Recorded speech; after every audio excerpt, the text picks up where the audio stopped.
जय हिंद। देखिए, हमारे तीनों सेनाओं के जो पहले चीफ ऑफ डिफेंस स्टाफ यानी सीडीएस जो थे बिपिन रावत, अब वो हमारे बीच नहीं रहे। इनका एक शानदार करियर रहा।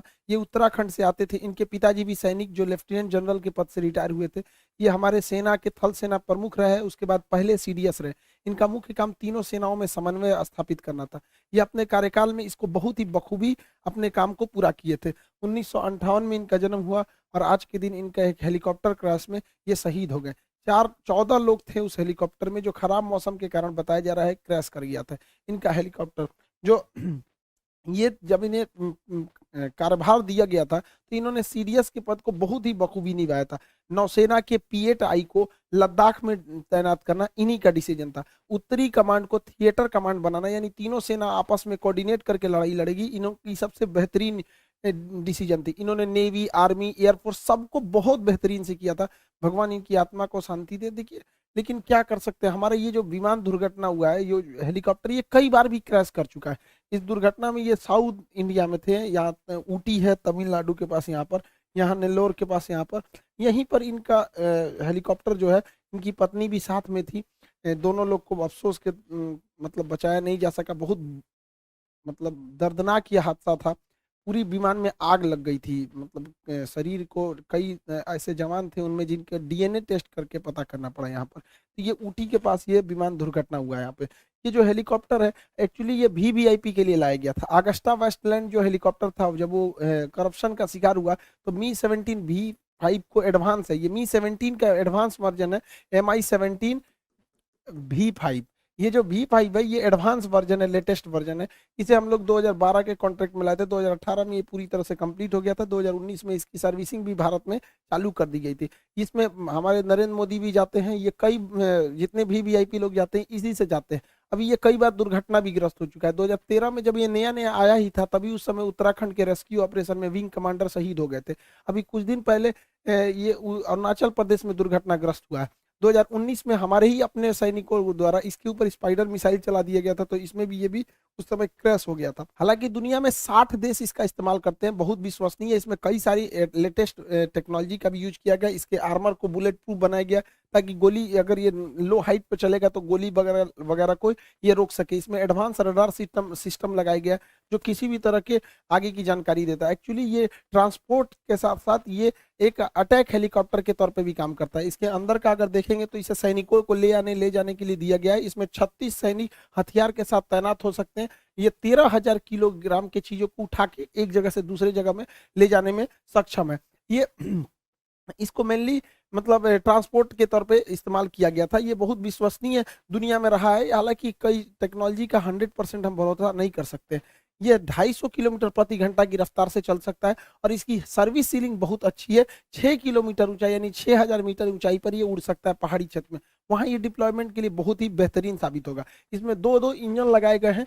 ट्विन इंजन पे ये काम करता है। नाइट विजन है इसमें, ऑनबोर्ड है ये, इसमें हर चीज की नई एडवांस टेक्नोलॉजी लगाई गई है। फिर भी ये आए दिन दुर्घटनाग्रस्त होता है। हेलीकॉप्टर में कई ऐसे मतलब देशों में भी ऐसी घटनाएं इसकी रिकॉर्ड की गई है। इसमें on board navigation system, radar, advance radar system को लगाया गया है।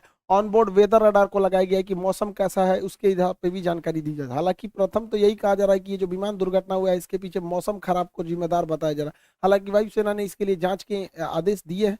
आगे क्या होता है ये आगे समझेंगे। इसमें सेफ्टी का भी ध्यान रखा गया है। इसमें दुश्मन की आ रही मिसाइलों को भटकाने के लिए फ्लेयर की क्षमता है। ये फ्लेयर में बहुत हाई टेम्परेचर होता है, जिससे कि हीट सीकिंग मिसाइलें दूसरी ओर डिस्ट्रैक्ट हो जाती हैं। इसमें एडवांस एविएशन सिस्टम को दिया गया है।